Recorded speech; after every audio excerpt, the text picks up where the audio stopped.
சேரும் முன்னே அடிமழைக்கு லட்சியமில்லை.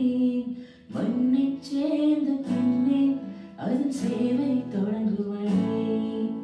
உன்னை காணும் முன்னே என் உலகம் தொடங்கவில்லை. உன்னை கண்ட பின்னே என் உலகம் இயங்குதடி. வானத்தில் ஏறியே மின்னல் பிடிக்கிறவன் பூக்களை